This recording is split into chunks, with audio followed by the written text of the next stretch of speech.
सर्वांना ख्रिस्त सलाम, शुभ सकाळ।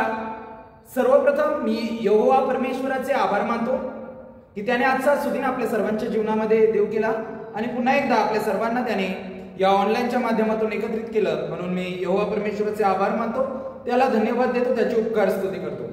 आज आपण एका निराळ्या विषयावरती मनन आणि चिंतन करणार आहोत आणि तो विषय आहे अक्रम अखंड अक्षय। अक्रम अखंड अक्षय आणि यावरती आज आपण काही वेळ मनन आणि चिंतन करणार आहोत। आणि हा संदेश सांगण्यासाठी आधारवचन मी घेतलेला आहे। सुरुवातीचं वचन मत्तई कृष्णवर्तमान 24 अध्याय त्याचं 35 वचन, मत्तई 24:35 आणि वचन आपल्याला असं सांगतं, आकाश आणि पृथ्वी नाहीशी होतील परंतु माझी वचने नाहीशी होणारच नाही। आकाश आणि पृथ्वी नाहीशी होतील परंतु माझी वचने नाहीशी होणारच नाही, हे आपल्याला पवित्र शास्त्रामधून शुभवर्तमानाच्या भागातील वचन सांगतं। आणि म्हणून मत्तई 24:35 हे आधार वचन घेतलेलं आहे, परंतु संदेशाचा विषय जो मी आपल्या समोर ठेवलेला आहे अक्रम अखंड अक्षय, यावरती आपण मनन आणि चिंतन करणार आहोत। म्हणून या संदेशामध्ये जे शब्द आलेले आहेत, संदेशाच्या विषयामध्ये जे शब्द आलेले आहेत त्याचा परिचय मी आपल्याला करून देऊ इच्छितो। आणि म्हणून सगळ्यात पहिला शब्द अक्रम, याचा अर्थ मी आपल्याला सांगू इच्छितो। अक्रम म्हणजे ज्याचा काही क्रम नाही, ज्याचा काही क्रम नाही, ज्यामध्ये मानवी योजना नाही, असा याचा अर्थ होतो। ज्याचा काही क्रम नाही, ज्यामध्ये मानवी योजना नाही।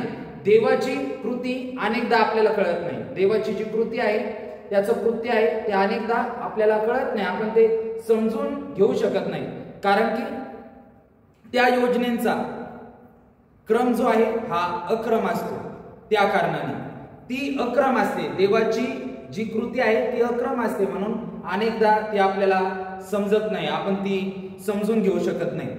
त्यासहितच त्या देवाच्या योजनेमध्ये जो क्रम आहे अक्रम असतो असं मी म्हटलो, म्हणून त्या देवाच्या योजनेमध्ये गूढता असते, हे मी आपल्याला सांगू इच्छितो। गूढता असते, देवाच्या कृतीचा क्रम आपल्याला कळत नाही, परंतु त्यामध्ये देवाची योजना असते आणि त्यामध्ये देवाची गूढता देखील असते। हा झाला अक्रम शब्दाचा अर्थ, त्याचा परिचय झाला, मी असं म्हणेल। आता अखंड या शब्दाचा परिचय मी आपल्याला करून देऊ इच्छितो। अखंड म्हणजे त्याचा अर्थ असा होतो, न थांबणारा, सलग चालू राहणारा, न थांबणारा, सलग चालू राहणारा।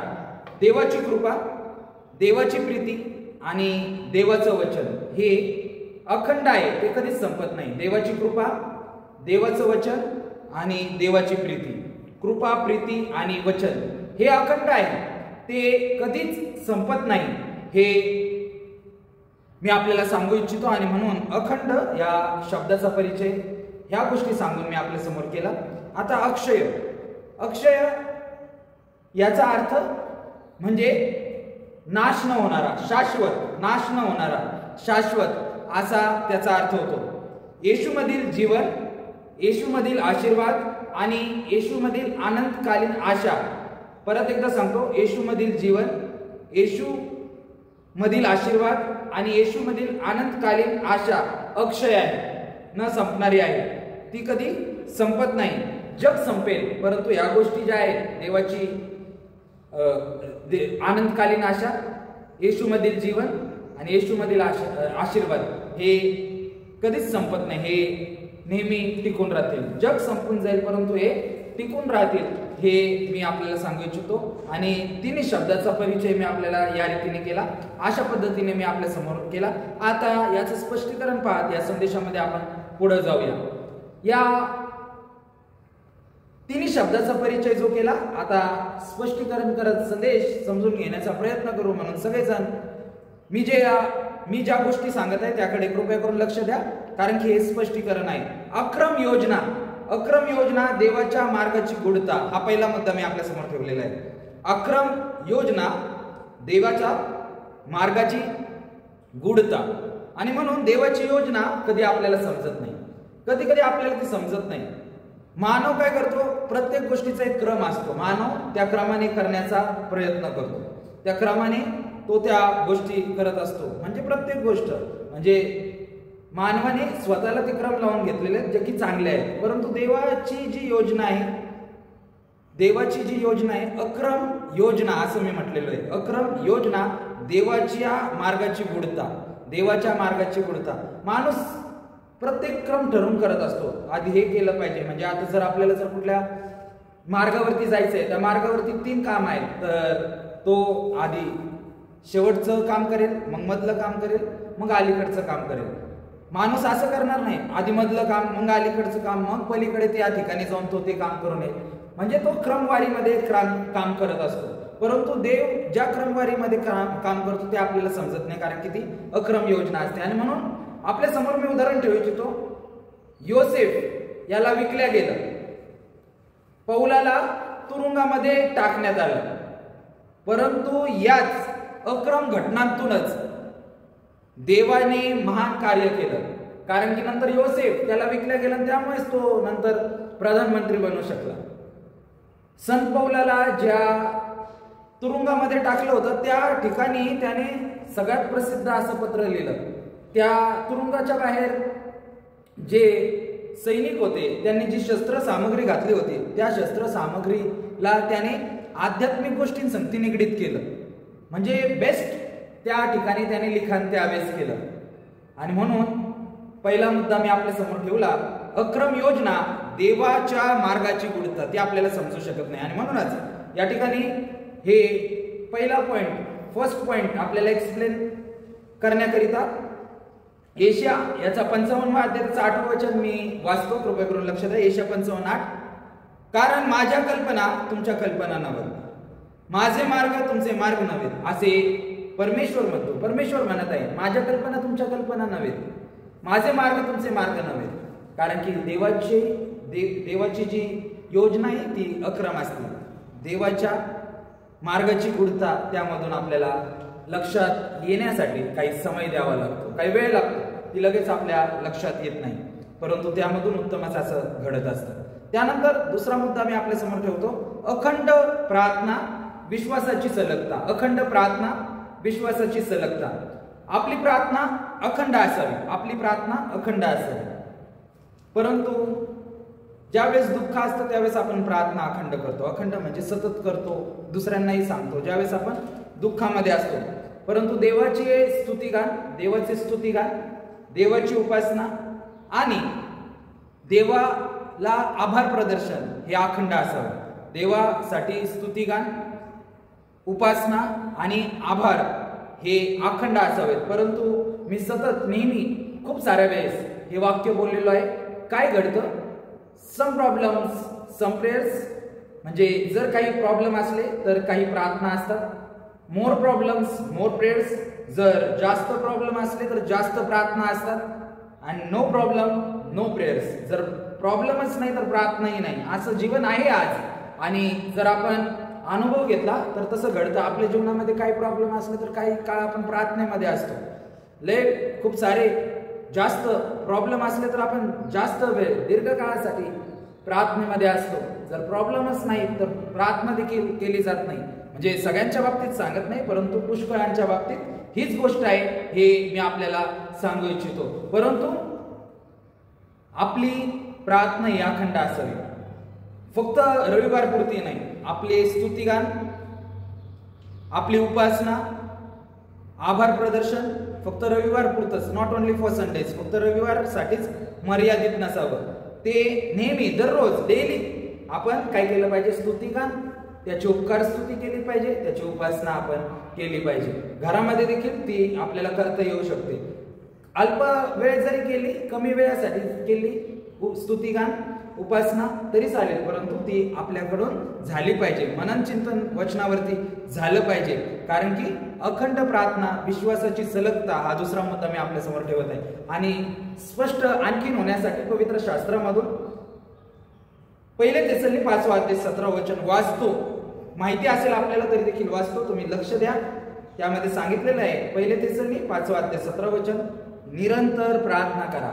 निरंतर प्रार्थना करा म्हणजे प्रार्थना ही अखंड असावी, तुटक नसावी, कधी कधी नसावी, फक्त रविवारच्याच दिवशी नसावी, ती दररोज असावी. स्तुतिगान, उपासना आणि आभार देवासाठी आपण रोजच्या दिवसामध्ये करणं अगत्याचं आहे, हे यामधून सांगू इच्छितो. परंतु some problem some prayers, more problem more prayers, no problem no prayers हा प्रकार पुष्कळांच्या जीवनामध्ये आहे. आणि म्हणून त्यावरती देखील आपण कसा आपल्या जीवनामध्ये प्रकाश पाडता येईल याचा विचार करणं गरजेचं आहे. आत्मपरीक्षण करून तो विचार आपण केला पाहिजे. आता तिसरा मुद्दा अक्षय. अक्षय वचन देवाचे न बदलणारे शब्द. अक्षय वचन देवाचे न बदलणारे शब्द. जगात सर्व काही बदलतं पण देवाचं वचन हे अक्षय आहे. जगात सर्व काही बदलतं. काळ बदलतो, माणूस बदलतो, संस्कृती बदलते, तंत्रज्ञान बदलतं, परंतु देव कधी बदलत नाही. जगामध्ये ह्या ज्या गोष्टी आहेत ऍडव्हान्स होत जातात, बदलत जातात. प्रत्येक गोष्ट, पोशाख देखील बदलत चाललेले आहे, राहणीमान देखील बदलत चाललेले आहे. प्रत्येक गोष्ट बदलते, तंत्रज्ञान, माणूस, काळ, संस्कृती, वातावरण, परंतु देव कधीच बदलत नाही. आणि म्हणून इब्री लोकासपत्र त्याचा 13वा अध्याय आणि त्यातील 8व्या वचनामध्ये वचन आपल्याला असं सांगतं, तारांकित वचन आहे, येशू ख्रिस्त काल, आज आणि युगानयुग सारखाच आहे. युगानयुग महत्वाचं आहे. युगानयुग येशू ख्रिस्त काल, आज आणि युगानयुग सारखा आहे. तो कधीच बदलत नाही. देवाचं वचन म्हणजे प्रभू येशू ख्रिस्त. प्रभू येशू ख्रिस्त हा बदलत नाही. देवाचं वचन हे अक्षय आहे. ते कधी बदलणार नाही. देवाचे शब्द कधीही बदलणारे नाही. हे आपल्याला यामधून समजून घ्यायचं आहे. देवाचे न बदलणारे शब्द, देवाचे न बदलणारे शब्द हा तिसरा मुद्दा. अक्षय वचन, देवाचे न बदलणारे शब्द हे मी आपल्या समोर ठेवलेलं आहे. आणि म्हणून याचा आणखीन स्पष्ट रूप पाहण्यासाठी मी आपल्या समोर वचन ठेवतो. स्तोत्रसंहिता 119 त्याचं 89 वचन. स्तोत्रसंहिता 119 त्याचं 89 वचन आपल्याला सांगतं, हे परमेश्वरा तुझे वचन स्वर्गात सर्व काळ स्थिर आहे. हे परमेश्वरा तुझे वचन स्वर्गात सर्व काळ स्थिर आहे. म्हणजे बदलत नाही, ते स्थिर आहे, स्वर्गात स्थिर आहे. आणि म्हणून आपल्याला यामधून समजतं अक्षय वचन देवाचे न बदलणारे शब्द आहे. ते कधीच बदलत नाही. आणि म्हणून या संदेशामधून आपल्याला समजलं आणि समजत आहे आपला देव अक्रम आहे, त्याचे प्रेम अखंड आहे आणि त्याचे देणे अक्षय आहे. आपला देव अक्रम आहे, त्याचे प्रेम अखंड आहे आणि त्याचं देणं अक्षय आहे. ते न संपणार आहे. ज्यावेळेस तो देतो ते संपत नाही. देवामधील आनंद हा संपत नाही. जगामधील गोष्टी क्षणभंगूर आहेत, परंतु देवामधील गोष्टी सर्व काळच्या आहेत. हे यामधून आपल्याला समजतं. म्हणून आज आपण मानवी क्रम, मानवी योजना आणि मानवी मर्यादा याच्या पलीकडे पाहूया. याच्या पलीकडे जाण्याचा प्रयत्न करू. मानवी क्रम, मानवी योजना, मानवी मर्यादा याच्या पलीकडे पाहण्याचा प्रयत्न करू आणि देवाच्या अक्रम, अखंड आणि अक्षय या सामर्थ्यावरती विसंबून राहू. अक्रम, अखंड आणि अक्षय या सामर्थ्यावरती विसंबून राहण्याचा प्रयत्न करू. कारण की ज्या ज्या गोष्टी मी सांगितल्या या सर्व गोष्टी सांगत असताना सुरुवातीला मी वचन घेतलं होतं मी आपल्यासाठी, आकाश आणि पृथ्वी नाहीशी होतील परंतु माझी वचनं नाहीशी होणारच नाहीत. मत्तई 24:35 आकाश आणि पृथ्वी नाहीशी होईल परंतु माझी वचनं नाहीशी होणारच नाही. आणि म्हणून त्याची अक्रम योजना, त्यामधून महान कार्य घडू शकतं. योसेफाच्या जीवनामध्ये घडलं, त्याला विकले गेलं परंतु त्यामधून महान कार्य घडलं. पौलाला तुरुंगात टाकण्यात आलं, त्यामधून महान कार्य घडलं. आणि म्हणून आपण त्याच्या अक्रम योजनेवरती विश्वास ठेवावा, अखंड प्रार्थना करावी आणि अक्षय जे वचन आहे ते सतत न बदलणारे देवाचे शब्द आहेत ते सतत आपण वाचूयात, ते सतत आपण वाचण्याचा प्रयत्न करूयात. त्यामधूनच आपल्याला ज्या महान योजना आहेत त्या लक्षात येतील. देवाचं जे अखंड प्रेम आहे ते लक्षात येईल आणि देवाचं जे महत्वाचं कार्य आहे ते सर्व आपल्याला करण्यासाठी एक स्फूर्ती मिळेल. देवबाप करो या छोट्याशा संदेशाद्वारे आपल्याला आशीर्वाद करू. प्रार्थना करू. पवित्र परमेश्वरा, जिवंत देव बापा, तू महान आहेस, थोर आहेस, गौरवी राजा आहे. पुन्हा एकदा तुला धन्यवाद देतो की रात्रभर सुंदरशी झोप देऊन आजचा सुदिन तू आमच्या आयुष्यामध्ये जोडलास. सकाळी उठल्यापासून आतापर्यंत तू आम्हाला सांभाळलंस, तुझी कृपा पुरवलीस म्हणून तुझे आभार मानतो, तुला धन्यवाद देतो. अक्रम, अखंड, अक्षय या संदेशाच्या विषयावरती प्रिय परमेश्वरा तुझ्या पवित्र आत्म्याचं मार्गदर्शन करत हा संदेश प्रिय परमेश्वरा भक्तगणांपर्यंत पोहोचवण्यासाठी मदत केली म्हणून तुला धन्यवाद देतो. या संदेशामधून ज्या गोष्टी प्रिय परमेश्वरा भक्तगणांना प्रिय परमेश्वरा समजल्या आहेत त्या त्यांच्या जीवनामध्ये त्यांनी अवलंबण्यासाठी तू त्यांना मदत कर. प्रिय प्रभू, आजचा संपूर्ण दिवस तू त्यांच्यासाठी आशीर्वादाचा होऊ दे. आणि प्रिय प्रभू, आजच्या संपूर्ण दिवसामध्ये तू त्यांचं सांभाळ संरक्षण प्रिय परमेश्वरा करत राहा, अशी तुझकडे प्रार्थना करतो. आदर मान महिमा गौरव तुला देतो. ही लहान नम्र प्रार्थना धन्य तारक उद्धार प्रभू येशू ख्रिस्त याच्या प्रिय गोड गौरवी नावात मागतो म्हणून तो ऐकते त्या. आमेन. आता सर्व बुद्धी सामर्थ्याच्या पलीकडे असलेली देवपणे दिलेली शांती तुमच्या अंतःकरणे आणि मनी देवाच्या व त्याचा पुत्र येशू ख्रिस्त याच्या ज्ञानात आणि प्रीतीत राखो. आणि आता सर्व समर्थ देव जो बाप, देव जो पुत्र आणि देव जो पवित्र आत्मा आहे, त्रैक्य देवाचा आशीर्वाद तुम्हा सर्वांवरती आता आणि सदा सर्व काळ असो. आमेन.